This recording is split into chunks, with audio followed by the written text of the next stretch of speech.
Los sentidos químicos son detectores de moléculas. Cuando nosotros olemos, pues aspiramos moléculas del olor, que son odorantes. Y cuando comemos, pues la estimulación de la lengua hace que vaya a los receptores específicos de moléculas de la comida, del sabor.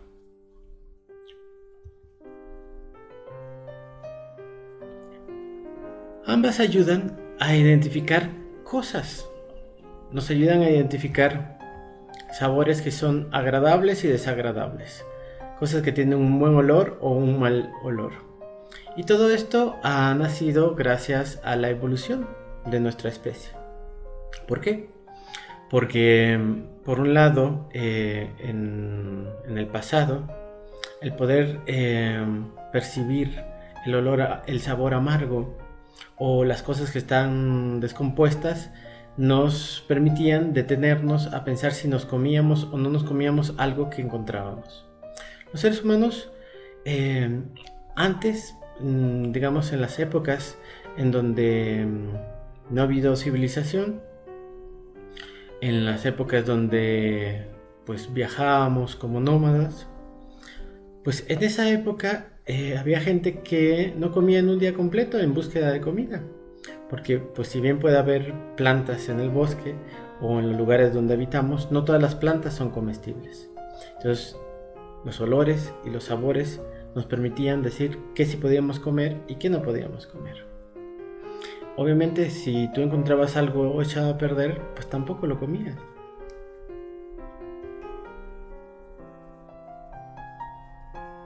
Las neuronas que están asociadas, los receptores que están asociados a nuestros sistemas olfatorios y gustativos tienen un proceso de desarrollo, una neurogénesis, que se da más o menos dentro de 5 a 7 semanas para los receptores olfatorios, de 1 a 2 semanas para los sistemas gustativos o para los receptores gustativos.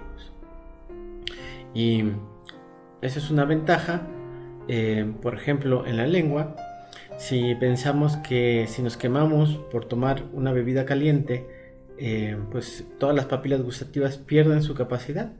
Y lo hemos sentido, perdemos el gusto después de habernos quemado, a lo mejor con una taza de café, o hay gente que se quema las papilas gustativas cuando come algo con demasiado chile. La capsaicina pues es ácida hacia nuestra lengua y puede hacer que perdamos el gusto por un tiempo, pero tenemos la ventaja de que se regeneran estas papilas gustativas, estos receptores, y eso nos da una ventaja. Y aunque no lo percibamos, también si nosotros olemos ciertas cosas podemos quedar digamos cegados hacia ciertos olores muy intensos, olores químicos, ácidos, también pueden tapar nuestra capacidad receptora olfatoria. Y además son unas pequeñas vellosidades la terminación, así como en el oído tenemos los cilios, pues también en la nariz tenemos unos pelitos que nos sirven justamente para poder captar los olores.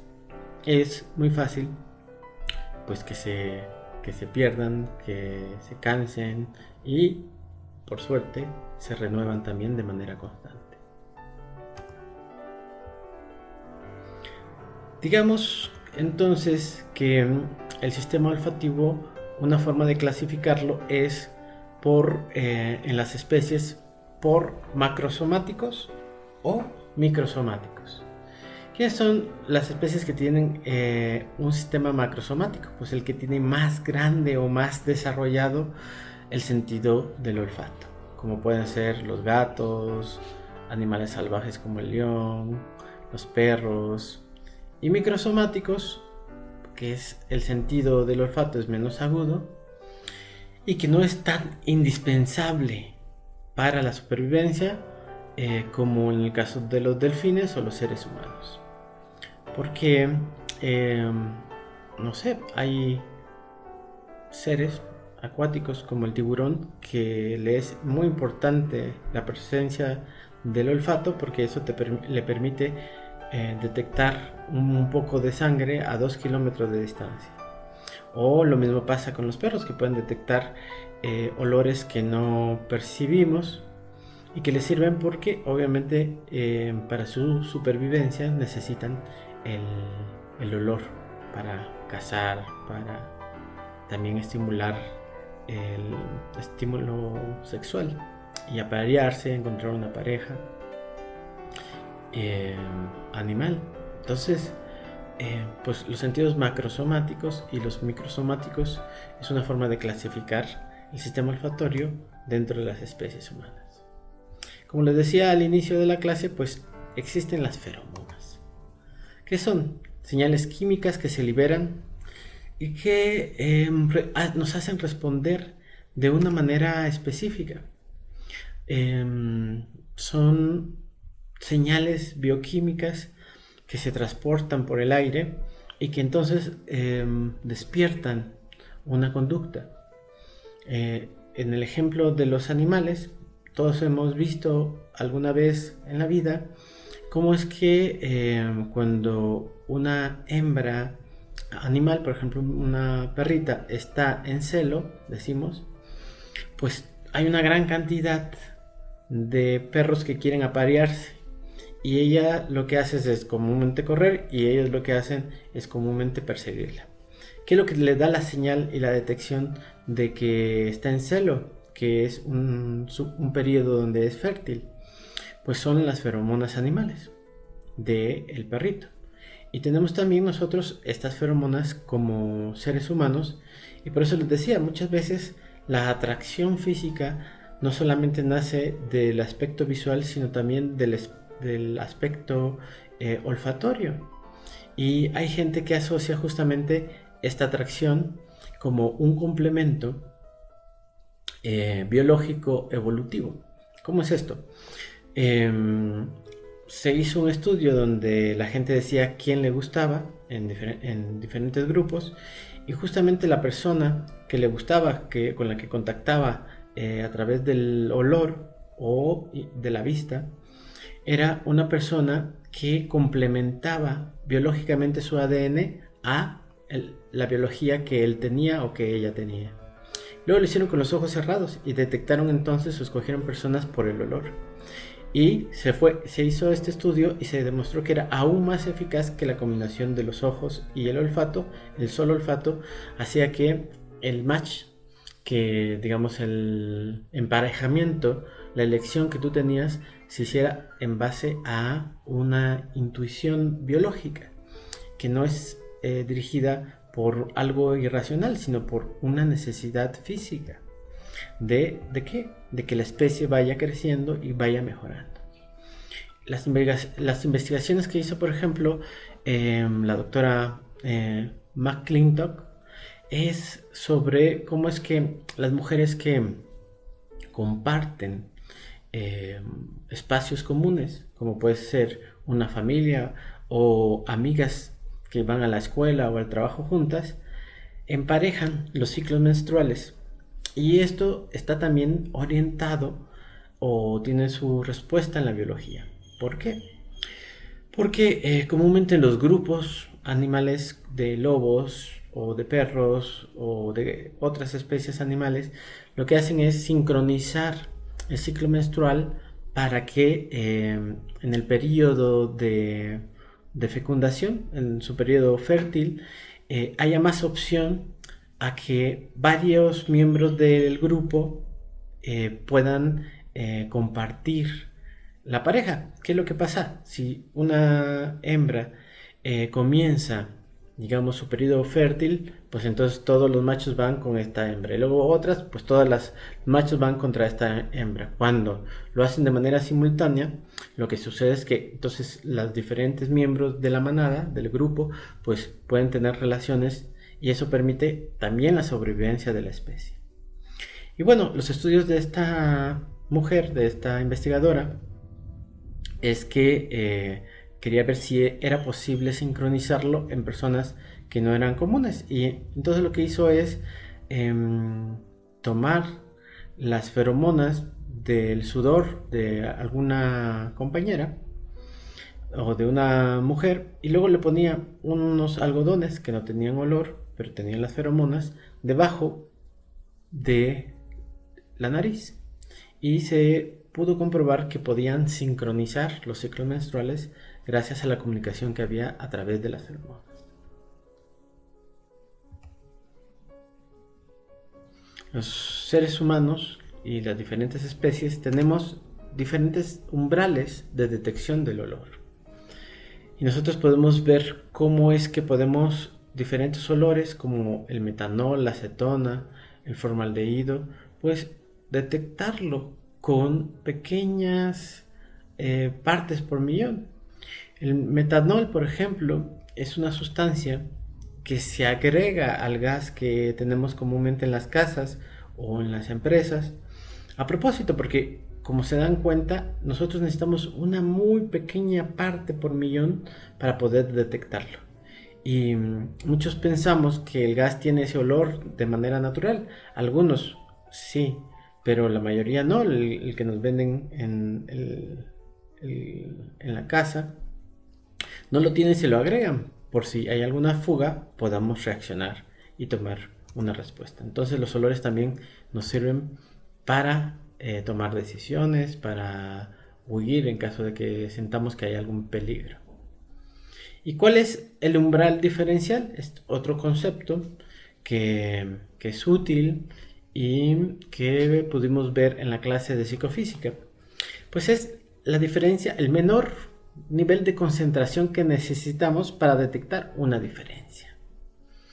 Entonces, hay diferentes estudios donde se presentan diferentes concentraciones de olores o de sabores, y uno tiene que ir diciendo cuánta diferencia hay con respecto a eso.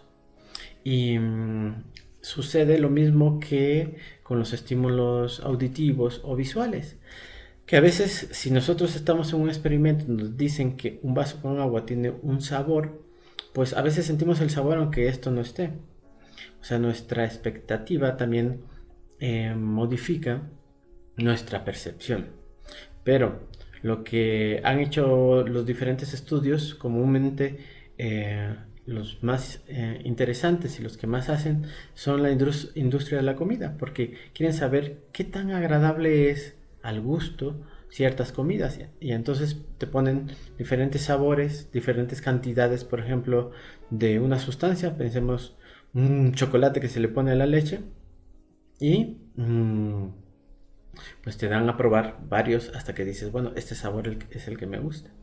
Y eso es lo que ha pasado, porque han detectado cuál es el sabor que les gusta y luego hacen una fórmula química para que no detectes lo azucarado que está.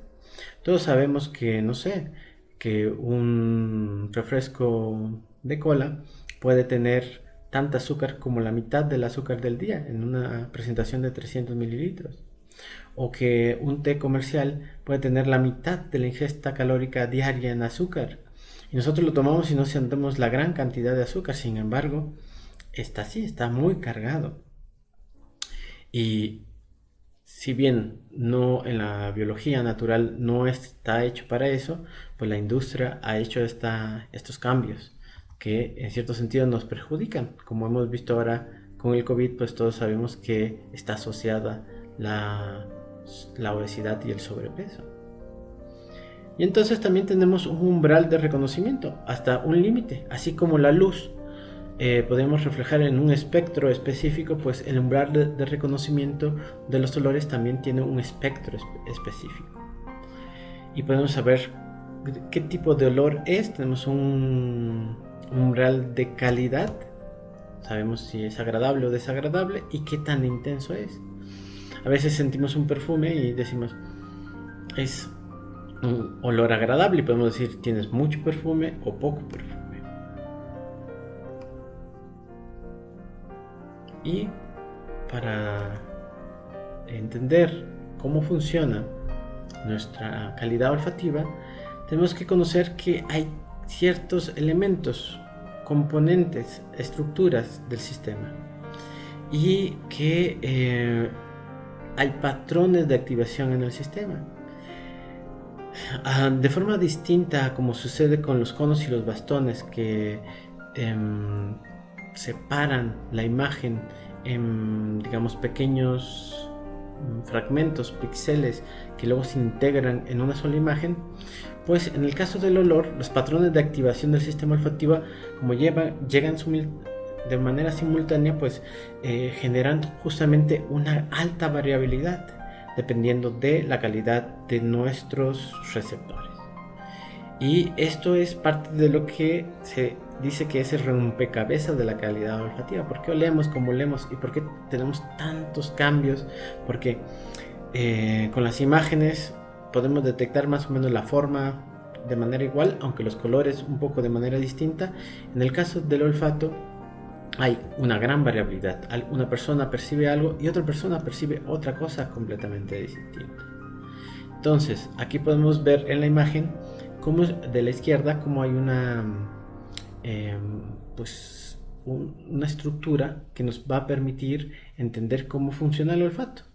Aquí está señalado en el cuadrado o en el rectángulo una figura en rojo donde está la región olfativa, y vemos cómo respiramos y cómo va el flujo de la respiración que pasa por la cavidad nasal.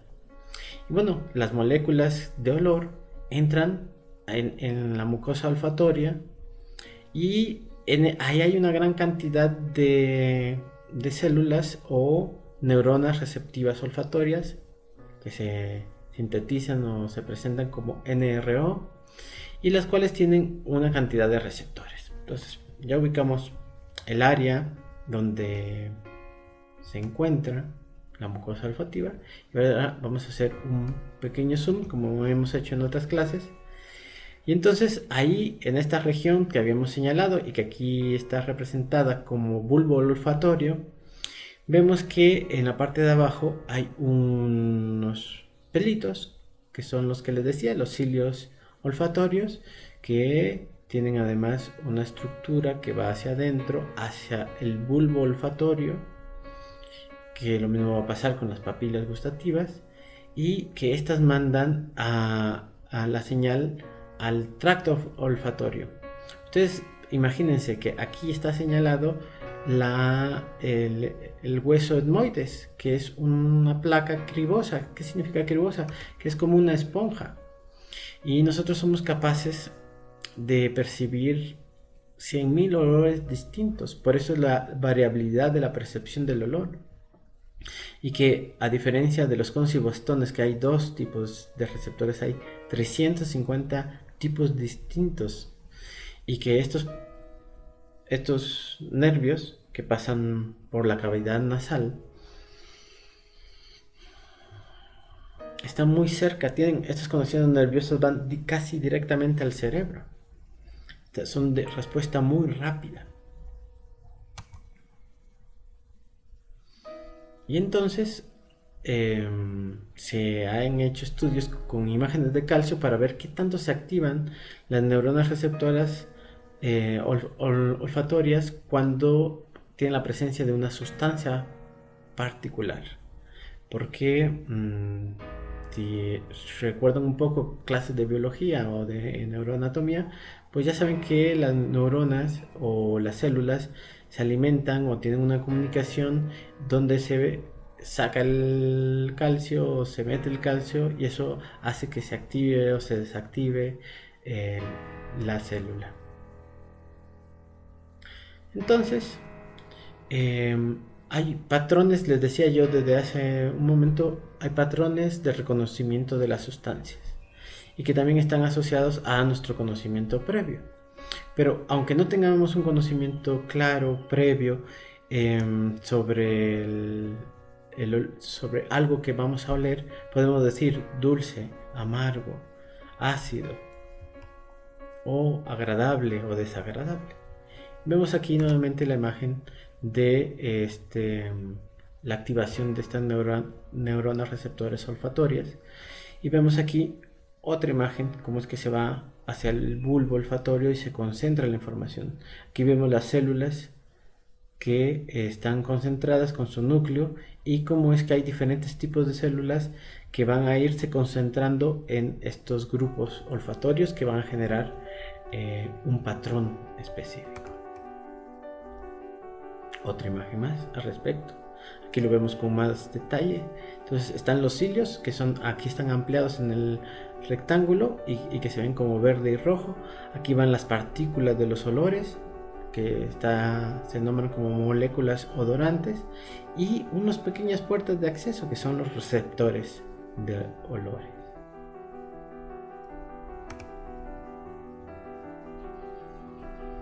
Y bueno, cuando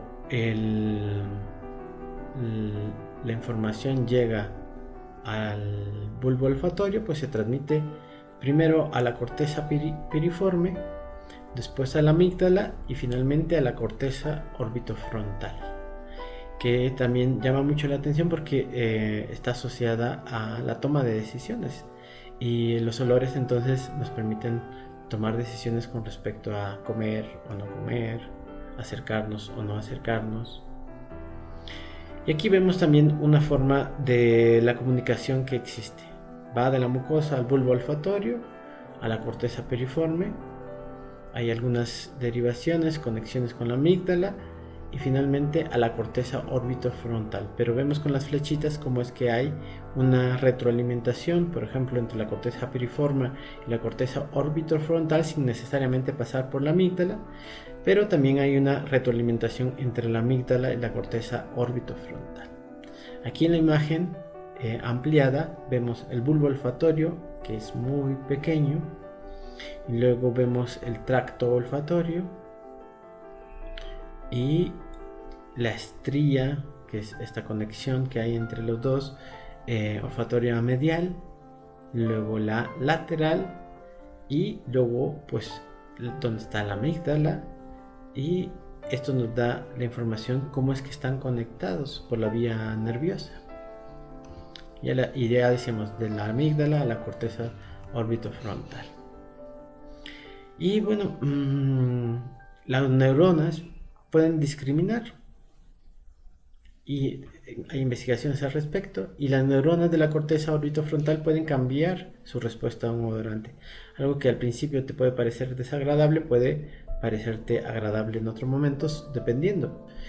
No sé, hay sabores que al principio no nos gustan, hay olores que al principio no nos gustan, pero después le agarramos un cierto placer. Un ejemplo de esto es las bebidas alcohólicas o el cigarro. Si tú agarras por primera vez un cigarro, pues es totalmente desagradable a la percepción. Si tú tomas un vaso de alcohol o una bebida alcohólica, pues tampoco es agradable, y sin embargo, por el consumo y la habituación, llega un momento que tú dices, ah, qué rico, me hace falta.